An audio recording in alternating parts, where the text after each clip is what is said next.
Hello, and welcome to the mentorDINO YouTube channel. I'm your host, Caitlin Rossier. I am an architect and founder of mentorDINO.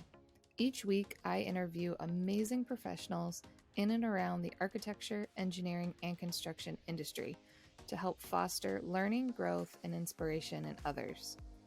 Thank you all to our current subscribers, and if you're new, we'd love to have you join our community. So hit subscribe. It really does help others be able to discover this resource. So let's dive in. I hope you enjoy this conversation. Welcome everyone to the mentorDINO podcast. I'd like to welcome Paul Steidl, architect, co-founder, and CPO at Build Casa out in San Francisco. Thank you so much, Paul, for taking the time to speak with me today. Yeah, thanks for having me. I'm glad to be here. So to kick us off, I know you from, I would say, a past life, because I think it's been 10 years since we've worked together. But can you introduce yourself and let everybody know what your experience has been so far and how you got to where you are today with Build Casa? Yeah, I'll kind of just give you the overview of like my education and professional career. So I'm originally from Pittsburgh, Pennsylvania, which is where Caitlin and I met a long time ago. And my educational background, I have a BSAS from University of Wisconsin-Milwaukee. Worked in Pittsburgh at Perkins Eastman. That's where Caitlin and I met between my bachelor and master's education.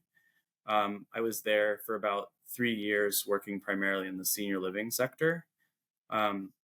Went back to school at Georgia Tech, had always been interested in city and regional planning in addition to architecture. So I got the dual degree from Georgia Tech. It's a 3-year program. While I was there in my summers, I did some internships internationally. So worked at Barco Leibinger, which is a firm in Berlin, focused on a range of different types of projects, but I was working in the hospitality sector for the time that I was with them. Worked for a professor in Shanghai on an urban design competition, also for the National Institutes of Environmental Science in Japan, which was another connection that I had through the Georgia Tech planning program. Related to one of the studios that I had done there. Those 3 experiences really gave me a good chance to experience a range of different, career paths across the architecture and planning sectors. After graduation, went to HOK out here in San Francisco. So I moved from Atlanta to California for that, and I was there for 4 years. Primarily working in the commercial studio, so focused on large corporate and government clients. We did projects for Apple in the state of California during my time, both in like ground up construction and also tenant improvements for the fit outs on the commercial projects. I got licensed in the state of Georgia a couple years ago. And then I left HOK in August of 2022 to start a company called Build Casa. We can get into the specifics of what we do there. It's a little bit of an unconventional architectural path. We do a lot of work in the real estate space and infill housing. Excited to get into it about what we do. Yeah, I'm excited to learn more. But before we jump over to Build Casa, for your internships, was that something that Georgia Tech helped set up, or were you more reaching out to find those internships? Yeah, it wasn't a formal program that the school set me up with the internships, but all of them came through connections that I had made there, whether it was through like a graduate research assistantship and meeting, forming a relationship with a professor. Barco Leibinger actually came through, interestingly, because one of my jobs was coordinating the lecture series. And so I had a chance to meet these lecturers who are coming through the school. And, I was able to get an internship for the summer working at one of their offices, which was a really great opportunity. And then the national laboratory in Japan was through a studio that I took in the planning department. So definitely like self-initiated, but through connections that I was making at the university. Yeah. I know when I was in my master's, I ended up getting a winter internship at a really small firm in Pittsburgh because of somebody who was a juror. But that was kind of a happenstance. You're also in Pittsburgh, head home, not like grab something internationally. So, Yeah. Well, and I think you have to want it wasn't like those opportunities just came across my desk. Like I kind of knew that I wanted to do something internationally, so I was taking an initiative to, introduce myself to some of these folks that I thought might have a good opportunity to do that. And it was great. I mean, I think spending time internationally, especially having the chance to work there, um, really kind of adds a lot of color to like how the world works. And when you're stepping into a more conventional project back home, it gives you like a broader way of thinking about, how does this work in other places other than just the jurisdiction that you're working in. yeah. Did you have a favorite one? Um, They were also different. I mean, one was architecture focused, one was urban design, Urban. and one was sort of oriented around planning policy and transportation planning.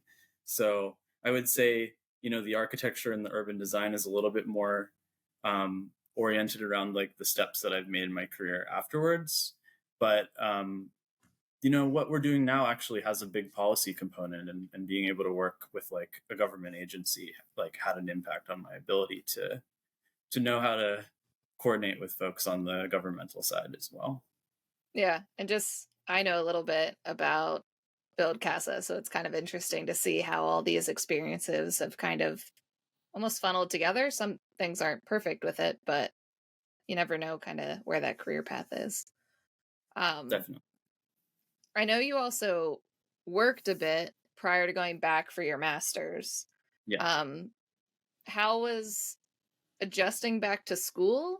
And do you have any advice for anybody thinking on working a couple years before finishing out a master's degree?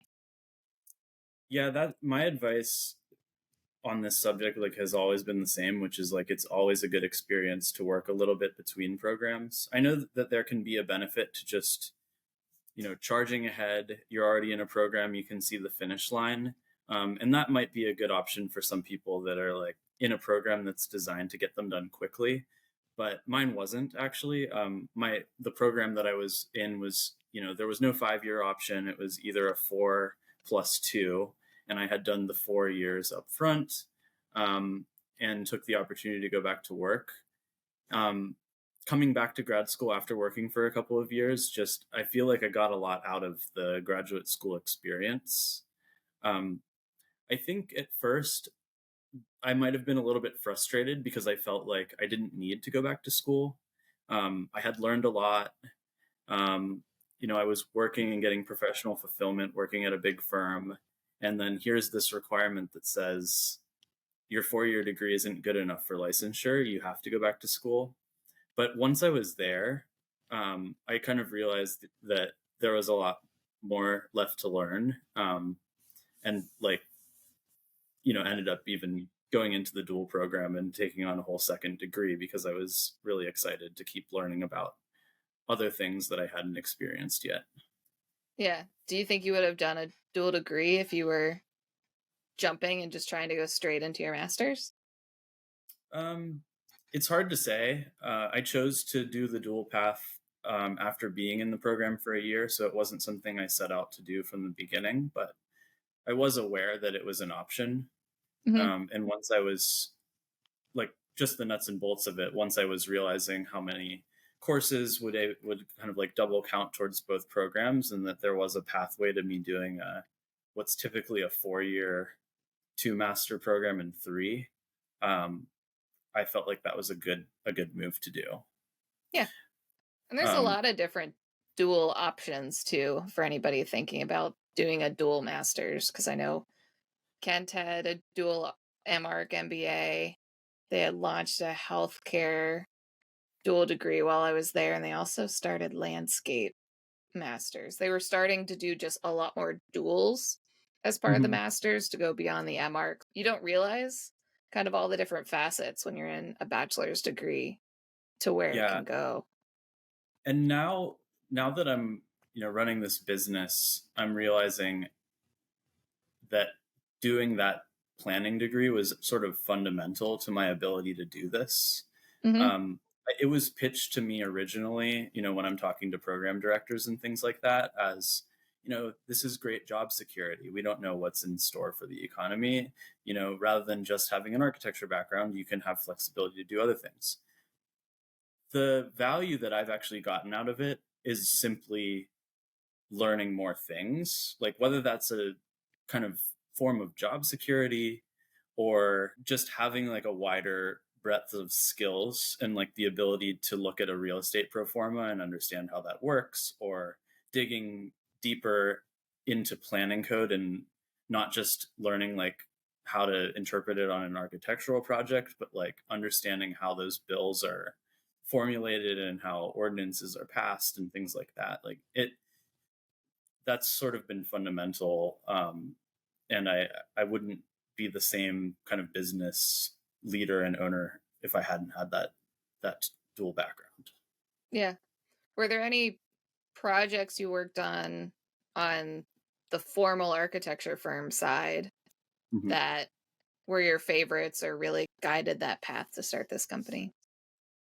Yeah, well, I'll dive into some of the applied research that I did in grad school that I think really formulated some of the ideas that were based on. But just in terms of my professional experience, started in senior living, and that was the first architectural experience that I had. And looking back at it, I'm realizing what a valuable thing it is to be in that sector, because you get exposure to a whole wide spectrum of architectural projects all in one, because there's residential components, there's hospitality components, there's healthcare components. Um, so I felt a lot of value, looking back at that experience as getting exposure to a lot of sectors kind of all in one. Um, and then on the commercial architecture side at HOK, I feel that it was, very valuable to me to work on a state office building project. It's kind of informally called the Swing Space in Sacramento. It's the Capitol Annex project. It's where the state capitol workers, including the legislature, is all working temporarily while the annex is under construction, and then it'll transform into a state office building once that move is complete. But I had the opportunity to work on that from concept design through documentation and CA, and kind of working directly with the project architect. And you don't always get that experience at large firms. Sometimes you'll get, you know, the early stage part of the process, and then, great job. Let's repeat that process again on the next project. And so I feel really fortunate that I got the ability to, see it all the way through. And now it's a building that, ironically, we actually go to now as part of the Yeah. legislative process of working on some of these upzoning regs. Yeah, it's always weird having to go to your own project, Yeah. but not in the like put on my hard hat sense and punch list things. It's a But good conversation starter when you need an icebreaker with someone who works in the building. yeah, no, I've had that on I did a skyscraper for a larger banking system, and one of our friends works there, and when I first met her I was like, "Are you on a blue floor or an orange floor?" And then she's like, "Orange." I'm like, "Oh, I like the blue ones better. You should go check out those floors." Yeah. But then she's like, "How do you know these things?" So it's definitely a good conversation starter. Yeah. Um, but what about the research? I know you also mentioned that side of it. Yeah. So as part of the city and regional planning program, you do applied research, and it's a way of taking everything that you've learned and put it towards a real world project. And what I had focused on was, um, at the time, accessory dwelling units, ADUs, were something that was new in a lot of jurisdictions. Um, it had, I mean, the movement kind of originated on the West Coast, and there have been ordinances over time expanding like statewide, and nationwide. So at the time I was living in Atlanta, and they had just passed a new ADU ordinance. And so my research was kind of looking at what is the opportunity to work with people who have properties that are really well suited for this extra unit of development, but don't have the capacity to do it themselves. Because I had to think that there's, thousands of properties that you can build an ADU. And I have to believe that there's probably a large percentage of those people that don't have the finances or the logistical capabilities of just like taking on a development project. And so Or that's what even the knowing research. that exists. Like Exactly. until you have one in your neighborhood, I feel like if you're not in the AEC industry, it doesn't even Hmm. cross your mind. Yeah.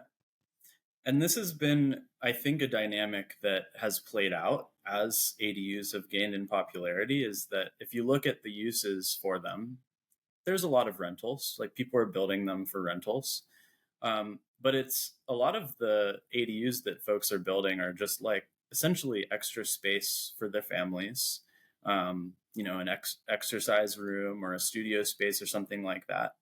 You don't see widespread adoption um, for folks who have like a big backyard, but don't have the budget to build. Out here in California, it can cost $500,000 to build one of these things. And so there continues to be a big opportunity for partnership on these things. And functionally, how Build Casa works is we identify all of the best opportunities across California. We have the ability to expand that to other states. We reach out to the homeowners that are best positioned to do it. And then we use new state regulations in California, which allow for streamlined subdivision process. So rather than building an ADU, actually, we're splitting lots and building new primary, standalone single family homes or duplexes on the new properties. And in neighborhoods that are super desirable in Sacramento, the Bay Area, Southern California, um, that's a much more equitable and environmentally sustainable way to be developing rather than just continuing to build further and further out into the suburbs. But out here oftentimes that means moving into like flood hazard zones or the wildland fire interface where you're getting into some higher risk insurance rates and just higher risk areas to be building. So, Build Casa itself, you guys are more the proponent to help guide. I don't know if you want to go more into what you're doing within Yeah. Build Casa, how that works. Yeah, so I mean, as an organization, like I said, we're identifying these opportunities, and then we've productized the full process of getting from A to Z. So, what does it take to subdivide the property? Some homeowners are interested in doing that themselves and financing it. Others see the opportunity and the value that their land has, but and what we do is provide them the opportunity to be paired with a buyer of that land, and we finance the cost of subdivision to get it done. So sometimes it's more selling Hmm. the other part of the property, and sometimes it's more building for the owner's use. Yeah, and then the other part is people want certainty around what can be built on the property. So that's where the design background is coming in, is coming up with typological home designs. Um, we're really oriented around starter homes, missing middle sized units. The opportunity that has is the introduction of like, smaller 2 bedroom, 2 bath units into single family home neighborhoods that haven't seen new construction in a really, really long time. And these smaller units are affordable by design because they're smaller, but they're also more affordable in the sense that there's an increase of supply here. And so, we're really facing like a housing shortage in the Bay Area and Sacramento and Southern California, as well as like across the rest of the country. And what we should be doing is looking for all of the low hanging fruit opportunities to build these infill housing units wherever we can. Yeah. Now, are you just going after kind of the homes with the excess land, or have you started looking at any like properties where the home is abandoned, that it's an opportunity to, hey, we can't salvage the home and we can build 2 units on it and help the neighborhood in that way. I don't know if you guys have gone that route yet. Primarily, primarily what we've been looking for is existing homeowners who are interested in like making use of the extra space on their lot. Hmm. And so in all cases, they remain in place. It's actually a great way for someone who, is thinking about selling because they can't keep up with, property taxes or Yeah. whatever, just rising costs of what it means to live in California, um, can have the opportunity to like continue to live there and be supported by the land that they have rather than by selling the whole property and moving, somewhere else in the country. Yeah. And then dealing with whatever interest rates are going on right now and trying to find a Yeah. place. Yeah. I mean, we're looking at other types of development as well, including on vacant land. And there's actually some ways now that didn't exist before where you can actually do the kind of ADU sale mechanism that I had been thinking about a long time ago, but primarily we're sticking to this urban lot split is usually the way that it's referred to. Yeah. And then have you guys just done more work in California right now? I know you mentioned you could go outside. Yeah, we started in Sacramento. Um, the reason for that is there's a few reasons actually. One, Sacramento is really well suited for urban lot splits. It's flat generally. The lots were laid out in a really orderly rectangular fashion. There's a robust alleyway network, which means that if you split a property down the middle, oftentimes it has an alley in the back that can serve as a secondary frontage. Hmm. Second reason is it's the state capital. And so we're using these new state regulations, and it's really important for us to show the way that these are working for positive change and just to demonstrate that in the place where the lawmakers are actually doing their work. Third, it looks like the rest of the US more than some other Bay Area or Southern California cities might. So if we're trying to build a model that works really well in Austin, it makes sense to think about like a city that can kind of when you squint, it looks similar. Yeah. So we started in Sacramento. We're doing work in the Bay Area and also in a couple Southern California cities as well. Um, but the upzoning, you know, tailwinds are definitely behind us, and we think that these types of regulations, just like ADU, um, you know, streamlined subdivision processes, shot clocks on building permits, just all around ways to make building more infill housing easier is a it's a movement that's going to continue to grow across the United States. Yeah. That's why I asked kind of the infill question, because Pittsburgh is the opposite of flat and straight roads. Yeah. So it's more opportunities that it would be vacant lots open because we don't have as many of the back alleys. Like I have a back alley on my house, which has been fantastic, but most neighborhoods don't. And then they're very skinny lots with like a cliff on the backside. So I'm Yeah. curious. I like want to do a whole map over of Pittsburgh and see what it looks like because I'm always curious with these things. Topography provides like literally another dimension to Mhm. the spatial analysis. So you know, we're fortunate in the first city to be able to just look at things two-dimensionally and say like, does this work? Because the assumption is that everything's flat. But as we expand to more places, we're having to expand that to include, slope analysis and understand. Sure, this looks good when you look at it in a satellite image from space, but when you're actually on the ground, it's pretty difficult to be building on that, and so we have to build that into our analysis. Yeah. Do they change any of like the setback requirements whenever you're doing an ADU, or do you still have to adhere to whatever's already been set? Yeah, the the way that these regulations are structured, the state regulation kind of supersedes local zoning in a lot of cases.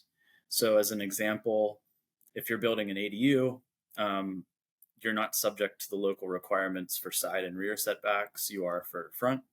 That's similar to the way that the law that we're using, it's called SB9, is oriented for building the additional primary units. So we're actually not kind of in the ADU building business. We're actually doing full size single family homes that could be, 12 or 1400 square feet Yeah. or bigger.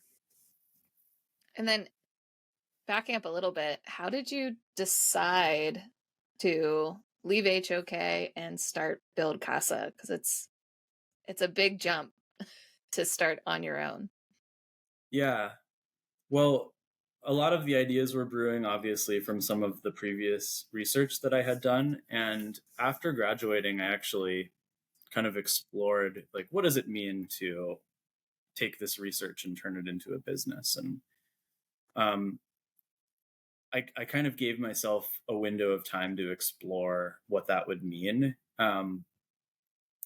Ultimately, it's about, finding the right people to do it with, in my experience. And so, when I moved out here to California, I had reconnected with a good friend of mine from Pittsburgh, Ben Bear, and he's my co-founder now. But at the time, we were just kind of talking about ideas and research and things that have been done in the past, and those things percolated once these new regulations passed.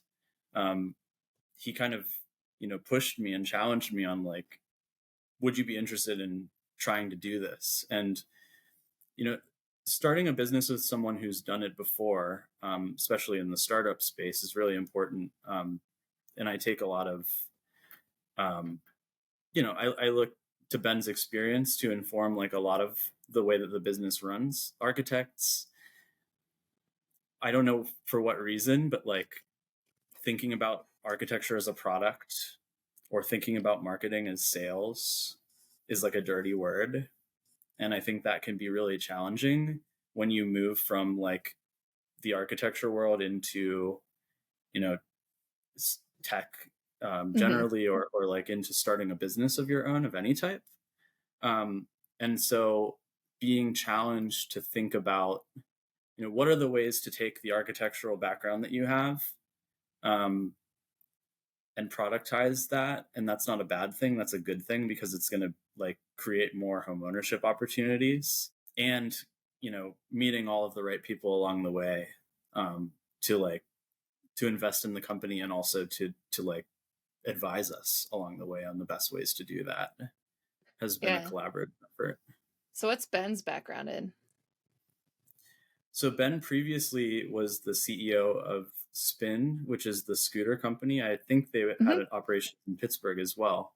Yeah, they Um, allowed, because I know the state of Pennsylvania does not allow scooters, and they let Pittsburgh be a beta test. And so I think it was Spin. I feel like we had another company, but then it was out of its beta version.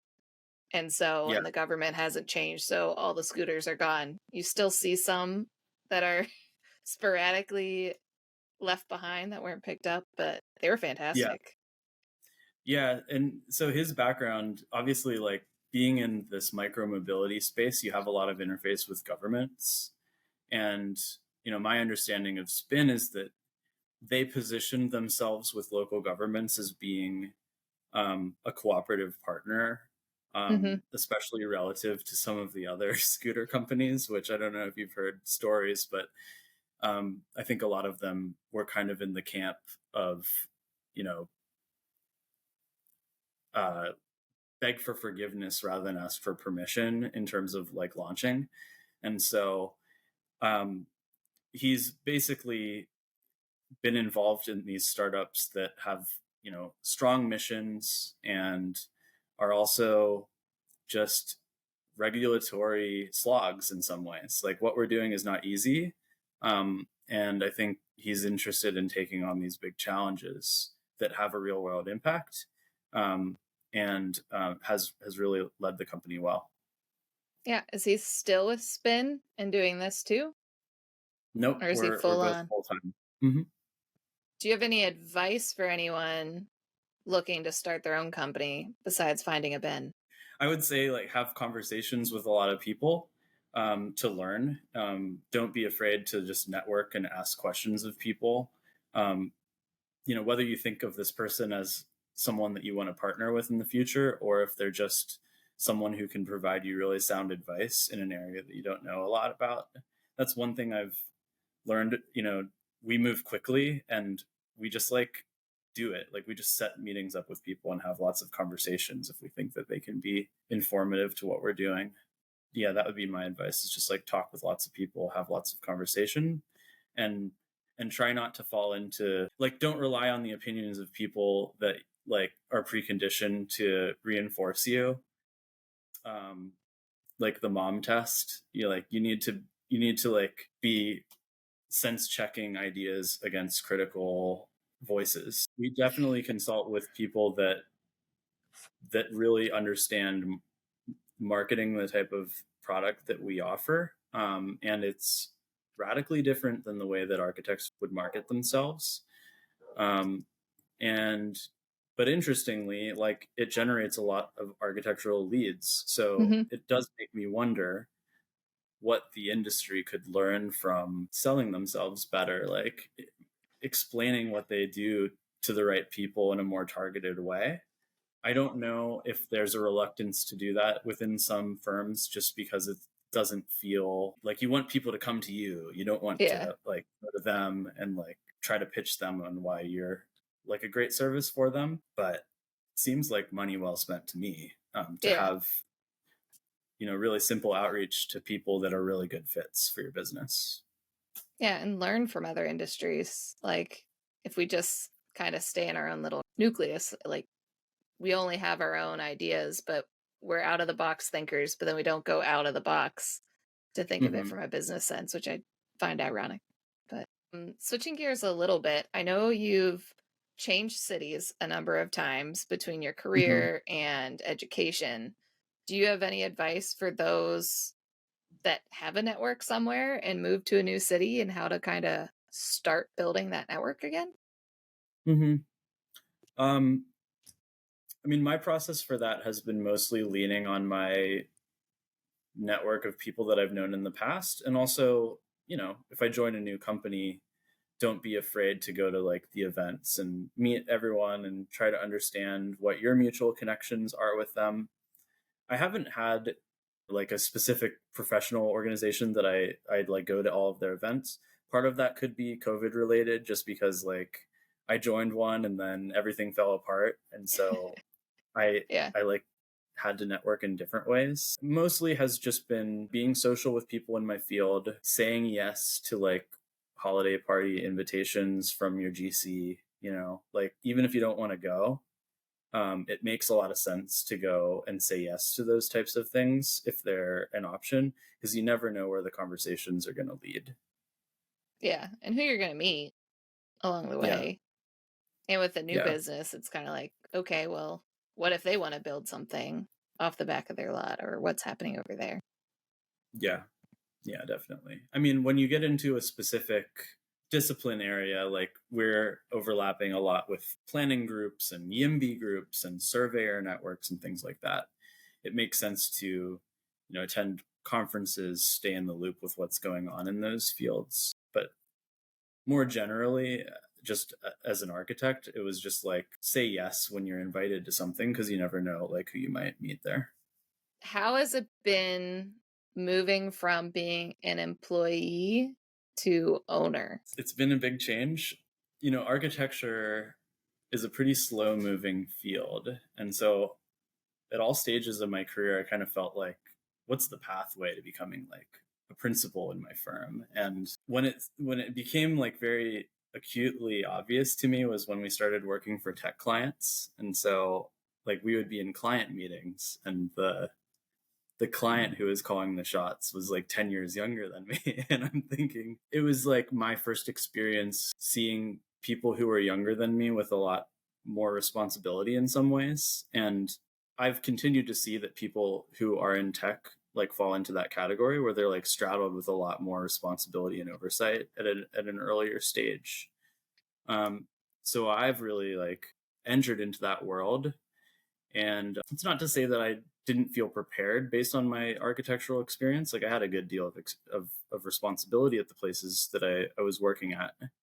But you really have to learn quickly how to deal with HR issues or negotiate contracts, read contracts, understand everything that's going into them. What are you agreeing to? What's the right insurance policy to have? Looking at the business plan, trying to project out like how much runway you have as a company and how much revenue you're planning on bringing in. So I felt prepared to do those things based on a combination of the roles that I had over the year at architecture firms, but also particularly the point that I brought up earlier about doing that dual degree in planning. Like, wasn't really sure at the time how that stuff would become relevant in my career, but it came relevant really, really quickly once I started moving outside of the conventional architectural track. Yeah, it's funny how things kind of make a full circle. Yeah. How long does it take to do one of the projects from somebody being interested in splitting their lot to completion? Because I know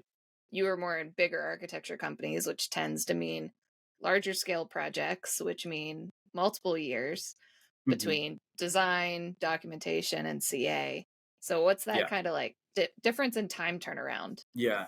I mean, it depends what the scope of the project is. If it's our typical, you have a great property for subdivision, we've identified it, and you're interested in splitting it and recording that as a separate property, we're getting through that in about 6 months.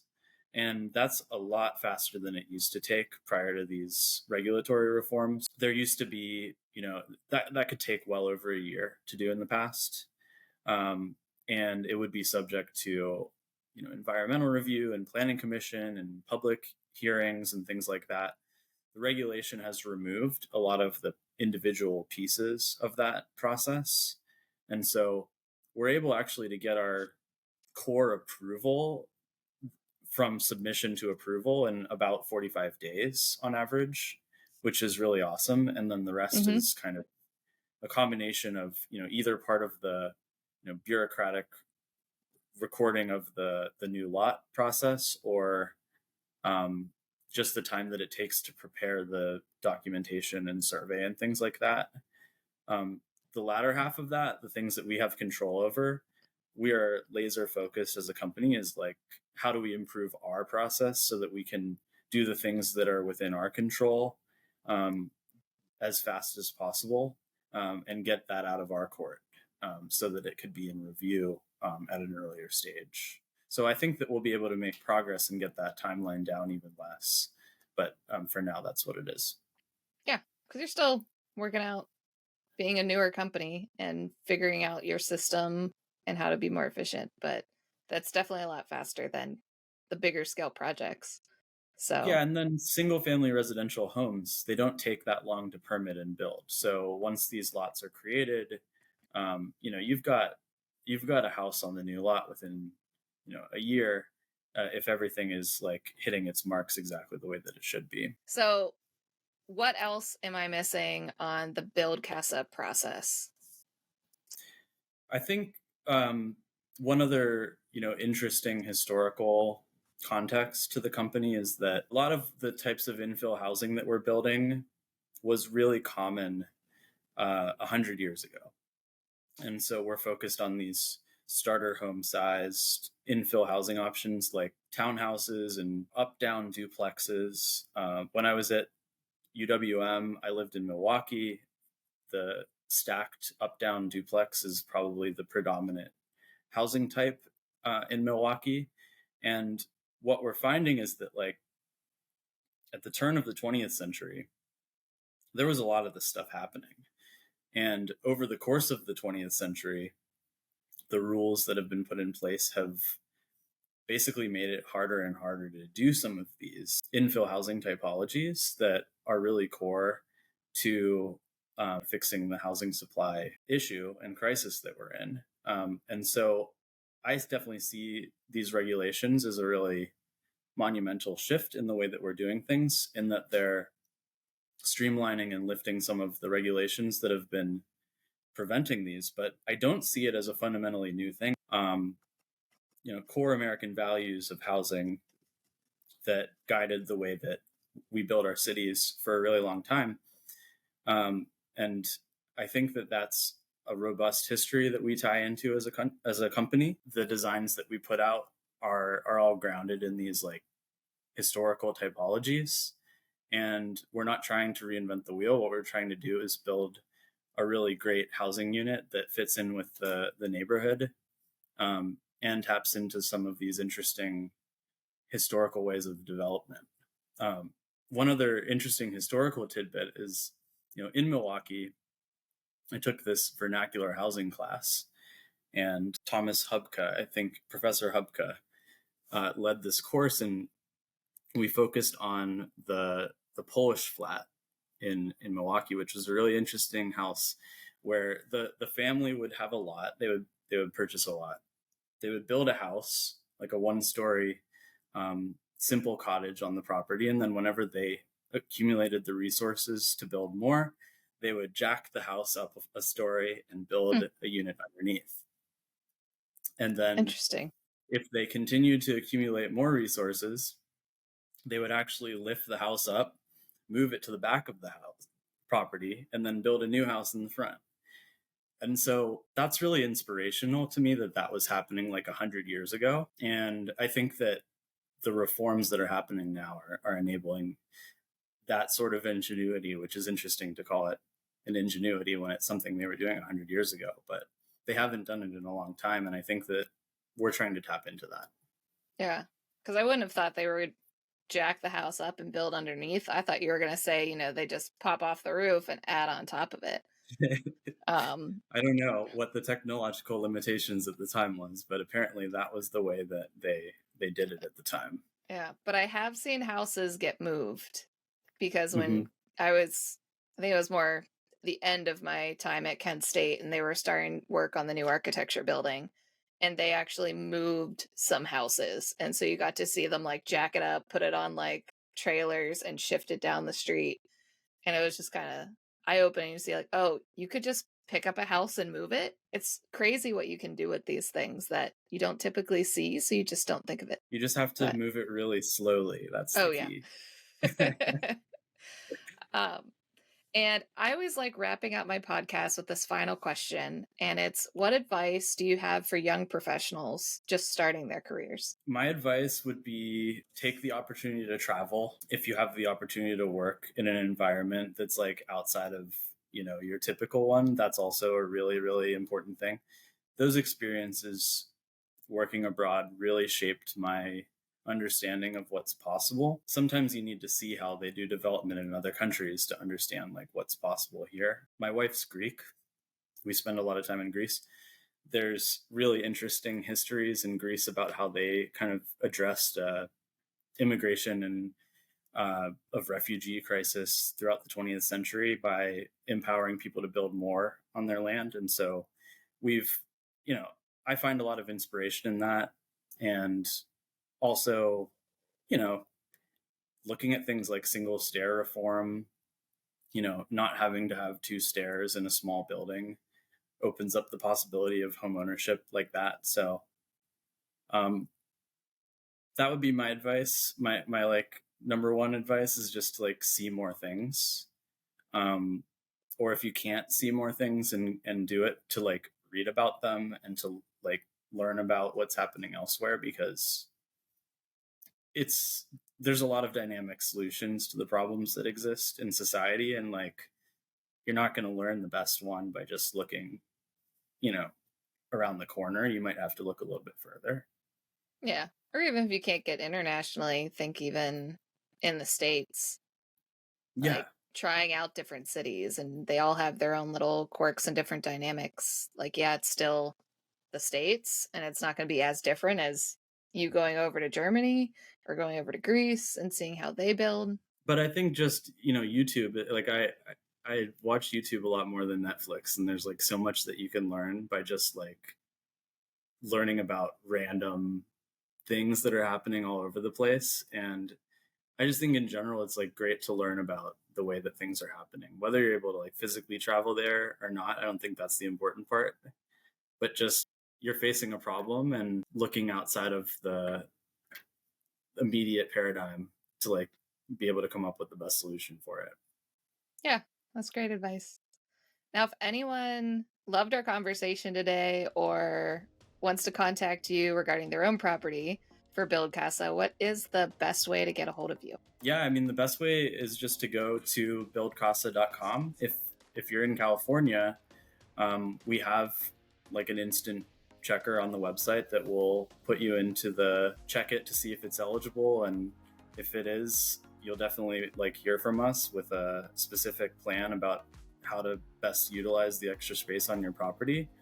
If you're not in California, we might be in your area soon, so like keep posted, like just follow us on LinkedIn and on Twitter, and we'll keep you posted about how to best utilize your land elsewhere as soon as we're in your market. Yeah, and I'll leave links below, so it makes it real easy to go find Build Casa online, and you can always find Paul and reach out to him. So thank you so much, Paul, again, for taking the time to speak with me. It was fantastic to hear what you're doing, how you kind of pivoted your career to do something that it sounds like you're very passionate about and having fun with. Yeah, it was a great conversation. Thanks for having me. I hope you enjoyed our discussion today. Check out the description below for any resources, links, and contact information we discussed. Did you like the conversation today? Is there something you'd like to know more about or a topic I should cover? Leave me a comment below and I will see what I can do to best answer your questions. And if you haven't done so already, subscribe to the channel. It does really help others be able to find this resource to have larger conversations. So leave me a comment and subscribe. I really appreciate your support.